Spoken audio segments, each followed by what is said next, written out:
Ah, welcome. Warm yourself by the fire. Have a seat or snuggle up in your favorite spot and let me tell you a humorous ghost story. When Aunt Elizabeth asked me to spend Christmas with her at Seven Oaks, she appended a peculiar request to her letter. "Like a good fellow," she wrote, "won't you drop off at Perkinsville, Ohio on your way and take a look at Gauntmoor Castle? They say it's a wonderful old pile, and its history is in many ways connected with that of our family.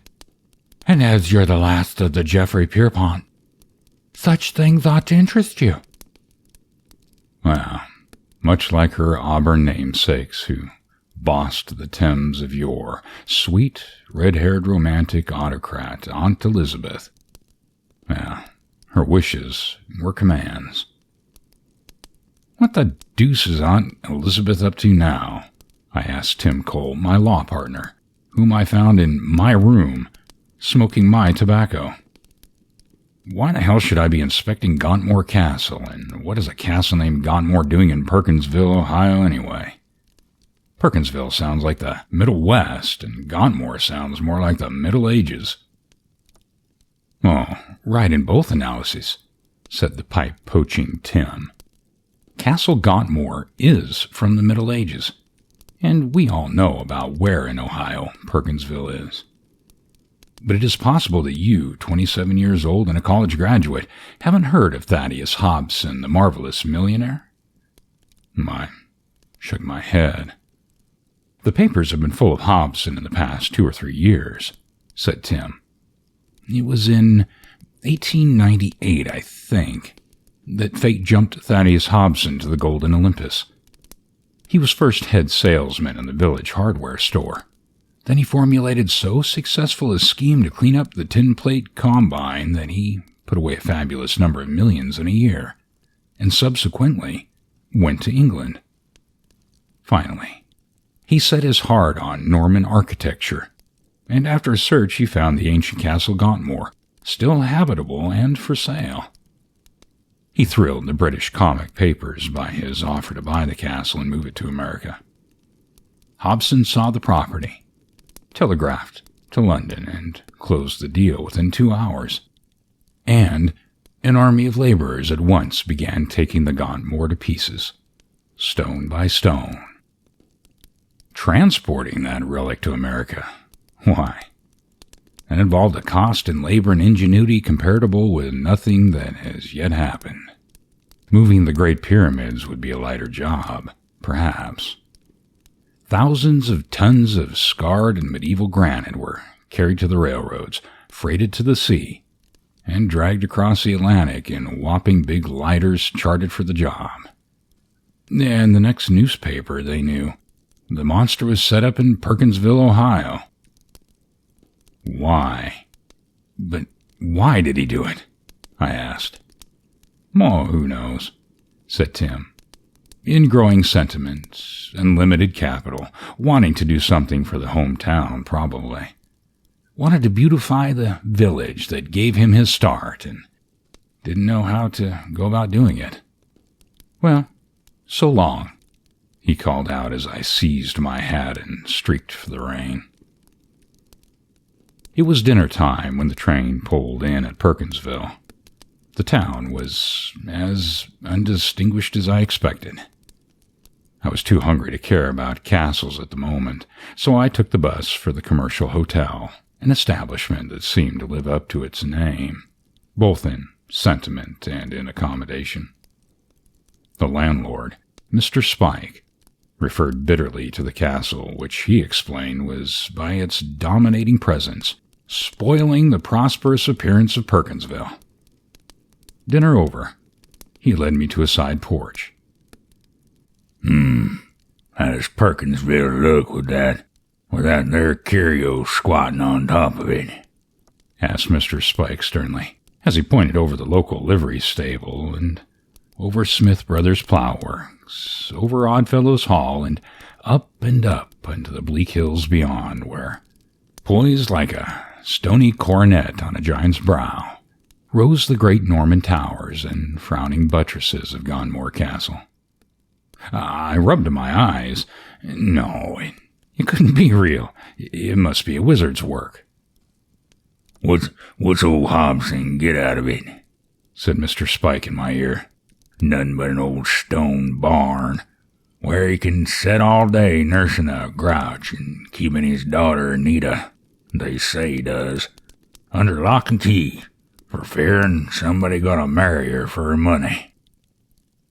Mr. Spike looked up at the ramparts defiantly, even as the Saxon churl must have gazed in an earlier, far sadder land. Well, it's romantic, I suggested. Yeah, darn rheumatic, agreed Mr. Spike. Is it open for visitors? I asked in an innocent manner. Hobson?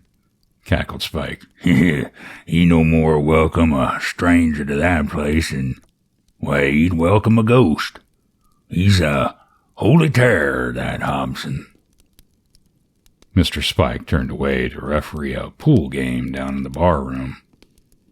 The fires of a December sunset flared behind Gonmore and cast the grim shadows of medievalism over mediocrity, which lay below. Presently, the light faded, and I grew tired of gazing. Since Hobson would permit no tourists to inspect his castle, why was I there? It was a foolish trip. Already I was planning to wire Aunt Elizabeth a sarcastic reference to being marooned at Christmas with a castle on my hands, when a voice at my shoulder said suddenly, "Excuse me, sir. Mr. Hobson sends his compliments, sir, and wants to know when Mr. Pierpont come up to Gauntmoor for the night." A groom in a plum-colored livery stood at my elbow. A light station wagon was waiting just outside. The deuce did Hobson know my name? What did he want of me at Gauntmoor this time of night? Yet prospects of bed and breakfast away from the commercial lured me strangely. Sure, Mr. Pierpont would be delighted, I announced, leaping into the vehicle. And soon we were mounting upward, battling with the winds around the time-scarred walls. The wagon stopped at the great gate. A horn sounded from within. The gate swung open, a drawbridge fell with a hideous creaking of machinery, and we passed in, 20 or 30 feet above the snow-drifted moat. Beyond the portcullis, a dim door swung open. Some sort of Sunshell met us with a light and led us down into the twilight arches, where beyond I could catch a glimpse of the baileys and courts and the massive inner tower against the heavy ramparts.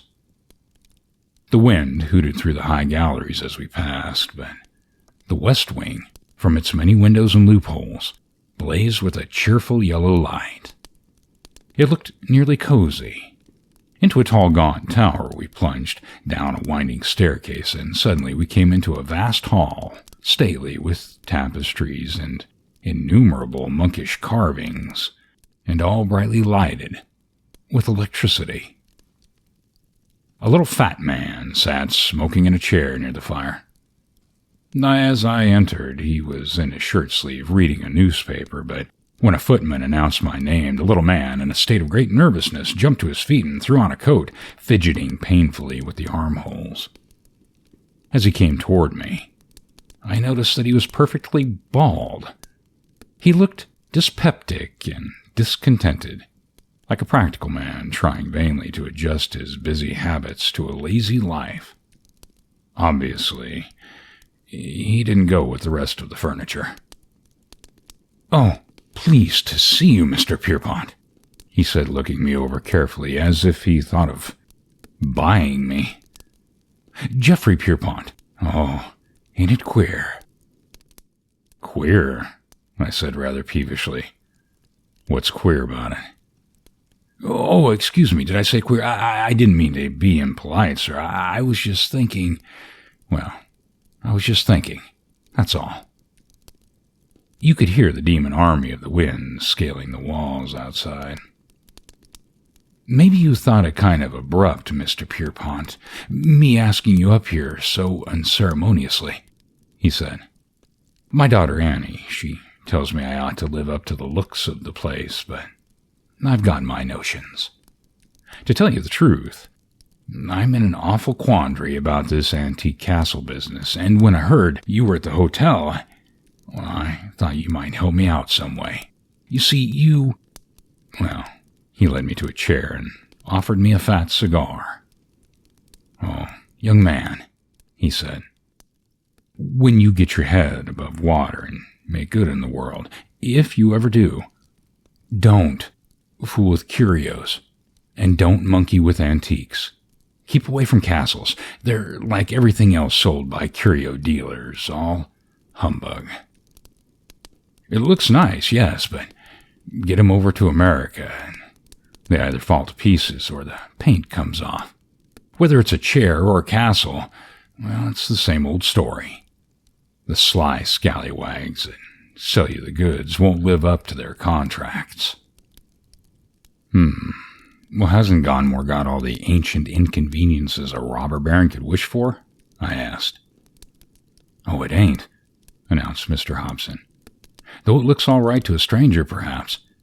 There may be castles in the old world that got it over on Gauntmoor for size. Thank God I didn't buy any of them. But for looks, well, you can't beat Gauntmoor. Comfortable? I asked. Oh, I can't complain. Modern plumbing throughout. Hard to heat, but I put an electric light plant in the cellar.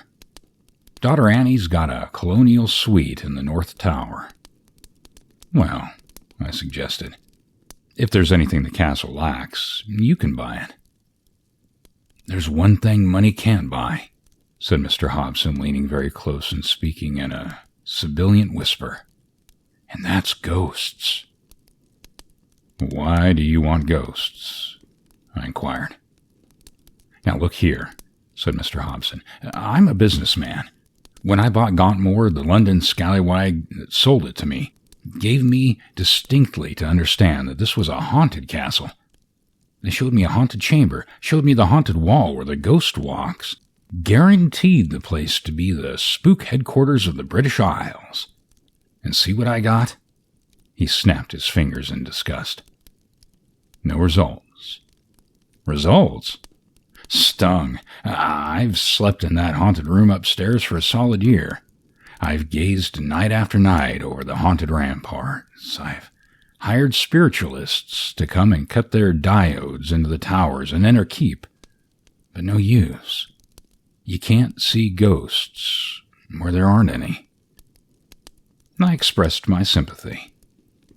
I'm a plain man, said Mr. Hobson. Well, I ain't got any ancestors, except my father, who was a blacksmith, and a good one. Well, when he was sober. Somebody else's ancestors is what I looked for in this place. And I've got 'em too, carved in wood and stone in the chapel out back of the tower. But statues and carvings, well, ain't like ghosts to add tone to an ancient lineage. Is there any legend? I asked. Well, haven't you heard it? He exclaimed, looking at me sharply out of his small gray eyes. It seems way back in the 16th century there was a harum-scarum young fellow living in a neighboring castle, and he took an awful shine to Lady Catherine, daughter of the Earl of Cummings, who was boss of this place at the time. Now, the young man who loved Lady Catherine, was a sort of wild proposition. The old man wouldn't have him around the place, but the young man kept hanging out till Earl ordered him off. Well, finally, the old gent locked Lady Kitty in the inner tower, said Mr. Hobson. Too much shilly-shallying in this generation, he went on. Every house that's got a pretty girl ought to have an inner keep. I've got both. He paused and wiped his brow. Well, this fresh young kid I'm telling you about, he thought he knew more than the old folks. So he got a rope ladder and climbed up the masonry one night, intending to bust into the tower where the girl was.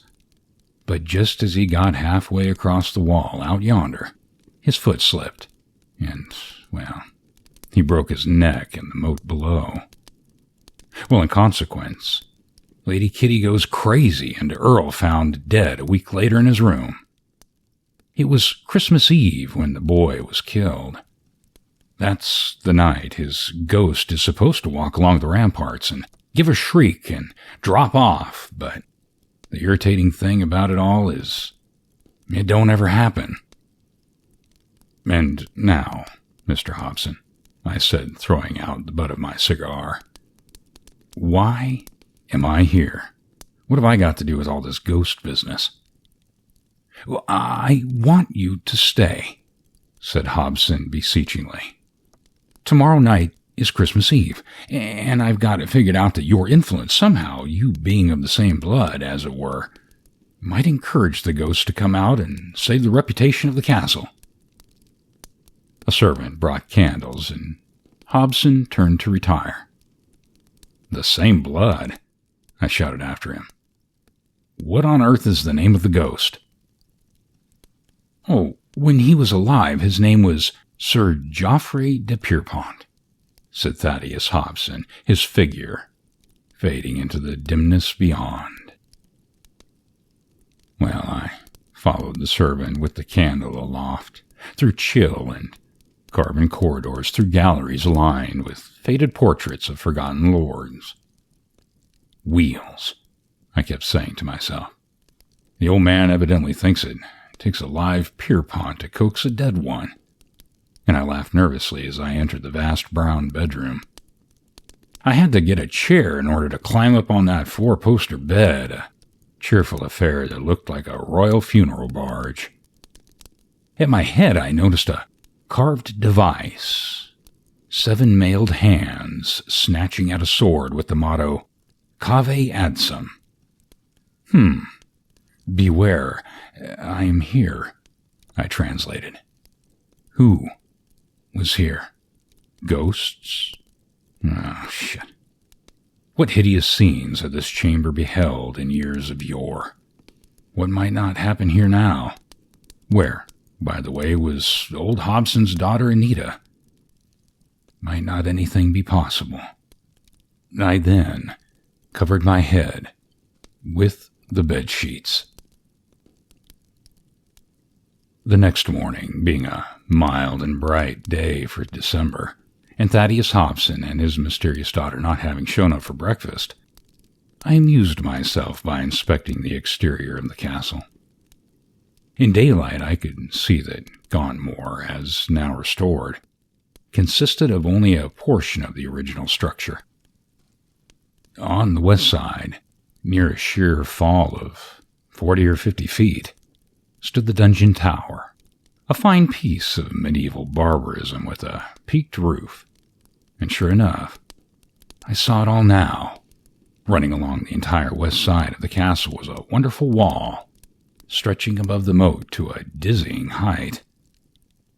It was no difficult matter to mount this wall from the courtyard, above which it rose no more than 8 or 10 feet. I ascended by a rude sentry's staircase, and once on top, I gazed upward at the tall medieval prison, which reared above me like a clumsy stone chimney. Just as I stood at the top of the wall, I was 10 or 12 feet above the lowest window of the dungeon tower. This, then, was the wall that the ancient Pierrepont had scaled, and yonder was the window he had planned to plunder on that fatal night so long ago. And this was where Pierrepont the ghost was supposed to appear. How the lover of spectral memory had managed to scale that wall from the outside, I could not quite make out. But once on the wall, it was no trick to snatch the damsel from her duress vial. Just drop along a rope ladder from the wall to the moat, then crawl along the narrow ledge. Gotta be careful with a job like that. Then up to the window of the dungeon keep, and away with the lady fair. Why, That window above the ramparts would be an easy climb for a fellow with strong arms and a little nerve, as the face of the tower from the wall to the window was studded with ancient spikes and projecting ends of beams. I counted the feet, 1, 2, 3, and as I looked up at the window, a small white hand reached out and a pink slip of paper dropped at my feet. And I picked it up and it read, "Dear Sir, I'm Miss Hobson. I'm locked in the dungeon tower. Father always locks me here when there's a young man about. It's a horrid, uncomfortable place. Won't you hurry and go? Yours respectfully, A. Hobson." I knew it was easy. I swung myself aloft on the spikes and stones leading to the dungeon window. When I was high enough, I gazed in, my chin about even with the sill, and there I saw the prettiest girl I ever beheld, gazing down at a book tranquilly as though gentlemanly rescuers were common as toads around that tower. She wore something soft and golden. Her hair was night black, and her eyes were that peculiar shade of gray that, well, but what was the use? "Pardon," I said, holding on with my right hand, lifting my hat with my left. "Am I addressing Miss Annie Hobson?"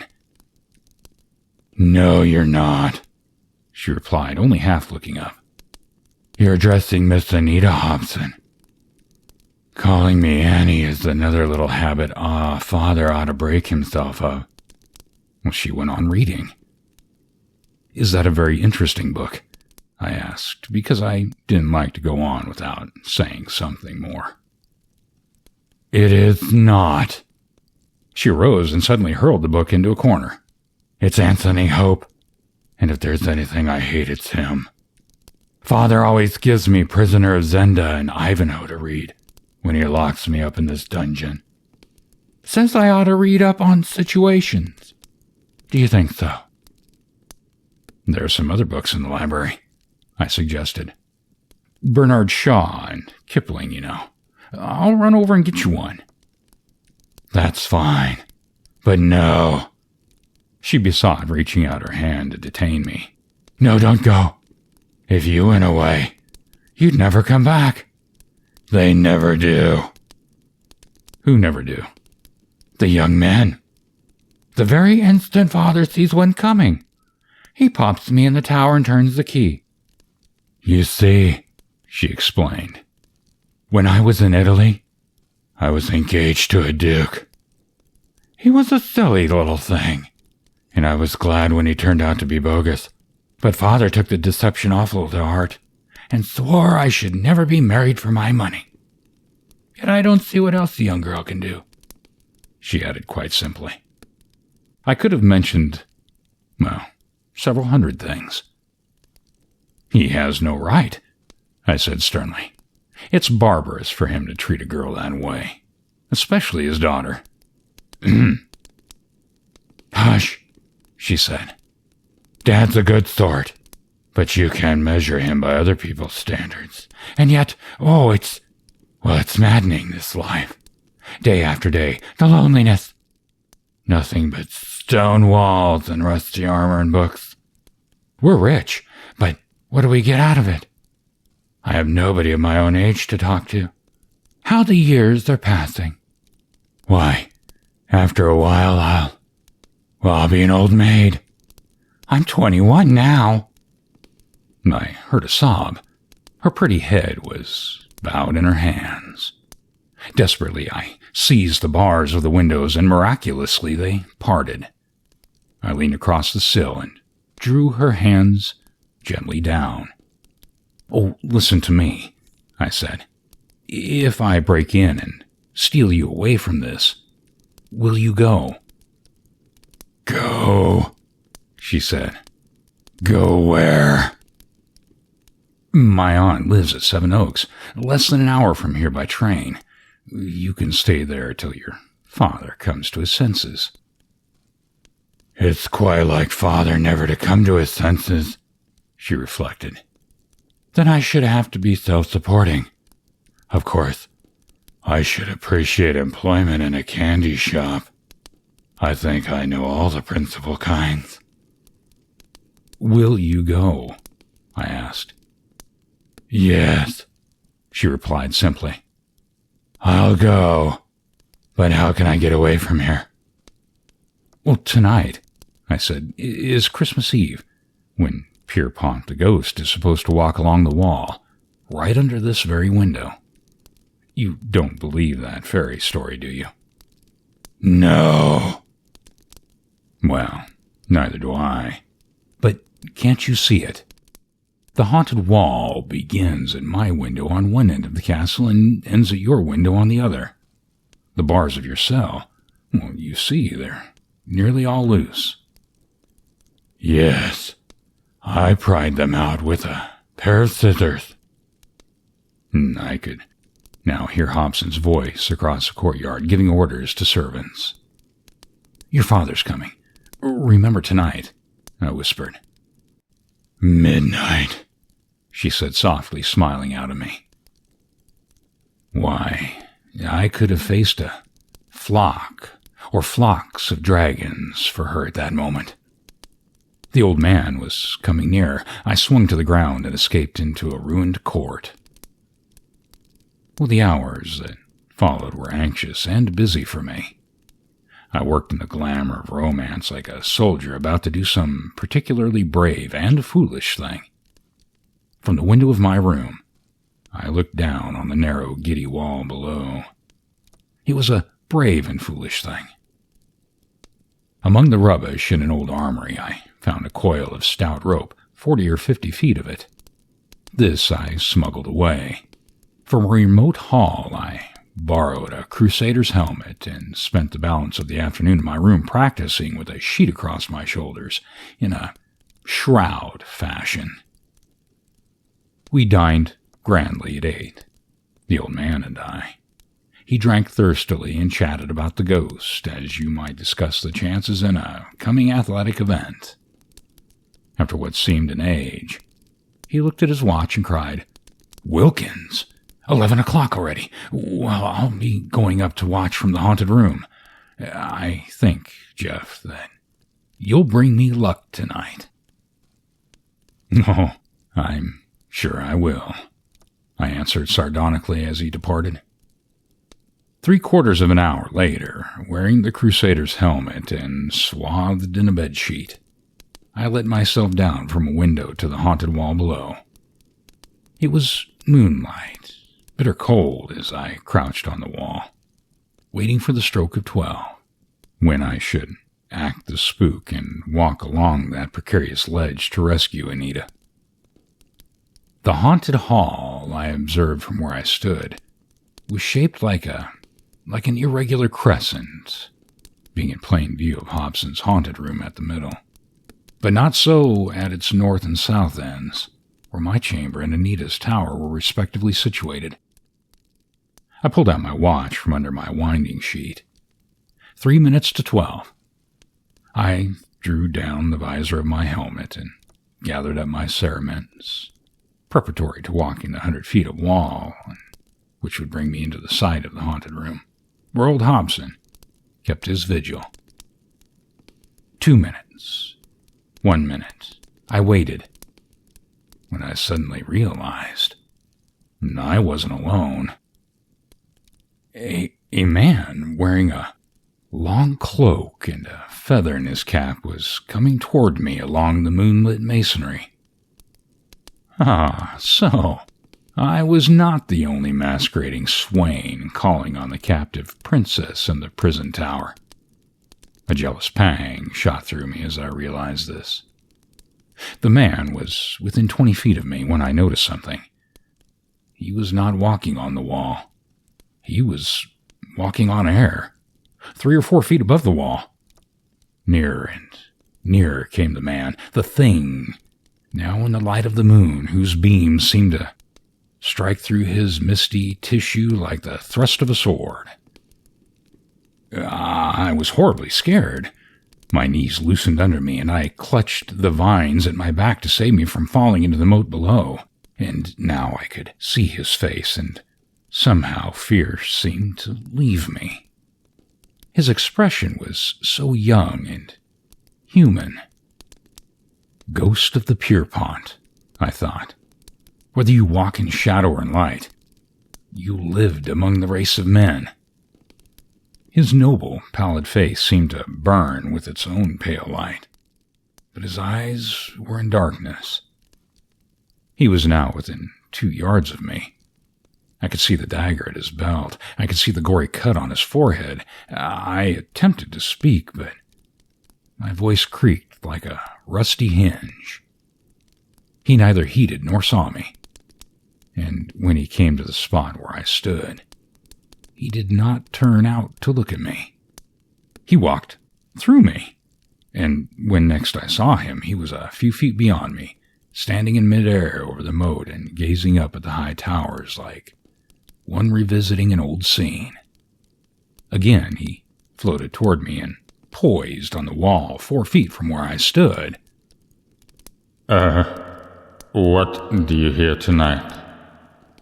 Suddenly spoke, or seemed to speak, a voice that was like the echo of a silence. No answer came from my frozen tongue, yet I would gladly have spoken because somehow I felt a great sympathy for this boyish spirit. It has been many years since I have walked these towers, and, my cousin, it has been many miles that I have been called tonight to answer the summons of your race. And this fortress, the power has moved it overseas to this mad kingdom of magic. His eyes suddenly seemed to blaze through the shadows. Cousin, it is you that I come from my far-off English tomb. It was your need that called me. It is no pious deed that brings you to this wall tonight. You are planning to pillage these towers unworthily, even as I did yesterday. Death was my portion, and broken hearts to the father I wronged, and the girl I sought. But it is the father that wrongs the girl here, I heard myself saying. He who rules these towers today is of stern mind, but loving heart. Patience. By the star that redeems the world, love should not be won tonight by stealth, but by love. He raised his hands towards the tower, his countenance radiant with an undying passion. She called to me and died, and her little ghost comes not to earth again for any winter moon or any summer wind. But you come often, my voice was saying. No, only on Christmas Eve. Yule is the tide of spectres, for then the thoughts of the world are so beautiful that they enter our dreams and call us back. He turned to go, and a boyish, friendly smile rested a moment on his pale face. Farewell, Sir Geoffrey de Pierpont, he called to me. Into the misty moonlight, the ghost floated to that portion of the wall directly opposite the haunted room. From where I stood, I could not see this chamber. After a moment, I shook my numb senses to life. My first instinct was one of strong human curiosity, which impelled me to follow far enough to see the effect of the apparition on old Hobson, who must be watching at the window. I tiptoed 100 feet along the wall and peered around the turret to the upper room above, where Hobson's head could easily be seen in a patch of light. The ghost, at that moment, was walking just below, and the effect on the old man, appalling though it was ludicrous as well. He was leaning far out of the window, his mouth wide open, and the entire disk of his fat, hairless head was as pallid as the moon itself. The specter, who was now rounding the curve of the wall near the tower, swerved suddenly, and as suddenly seemed to totter headlong into the abyss below. As he dropped, a wild laugh broke through the frosty air. It wasn't from the ghost. It came from above. Yes, what emanated from Thaddeus Hobson, who had apparently fallen back, leaving the window empty. Lights began breaking out all over the castle. In another moment, I should be caught in my foolish disguise. With the courage of a coward, I turned and ran full tilt along the dizzy ledge back to my window, where I lost no second scrambling up the rope that led me to my room. With all possible haste, I threw aside my sheet and helmet and started downstairs. I had just wrestled with a ghost. I would now have to have it out with the old man. The castle seemed ablaze below. I saw the flash of a light skirt in the picture gallery, and Anita, pale as the vision I had so lately beheld, came running toward me. "Oh, Father! Father saw it," she panted. "He had some sort of thinking spell. He's better now. Isn't it awful?" She clung to me, sobbing hysterically. Before I realized what I had done, I was holding her close in my arms. "Don't," I cried. "It was a good ghost. He had a finer spirit than mine. He came tonight for you, dear, and for me. It was a foolish thing we planned."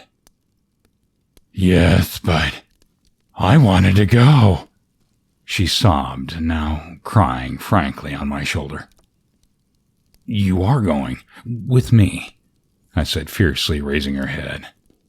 "But not over any ghost-ridden breakneck wall. We're going this time through the big front door of this old castle, American style. And there'll be an automobile waiting outside and a parson at the other end of the line." We found Thaddeus Hobson alone in the vast hall, looking blankly at the fire. "Oh, Jeff," he said solemnly, "you sure brought me luck tonight, if you can call it such. Well, being scared into a human icicle. Shall I ever get cold out of my backbone? Well, somehow that foggy feller outside of the court changed my whole outlook on things. It made me feel kinder toward living folk. Ain't it strange?" "Mr. Hobson," I said, "I think the ghost has made us all see things differently. In a word, sir, I have a confession to make, if you don't mind." And I told him briefly of my accidental meeting with Anita in the dungeon, of the practical joke we planned, of our sudden meeting with the real ghost on the ramparts. Mr. Hobson listened, his face growing redder and redder. At the finish of my story, he suddenly leapt to his feet and brought his fist down on the table with a bang. "Well, you little devils," he said admiringly, and burst out into laughter.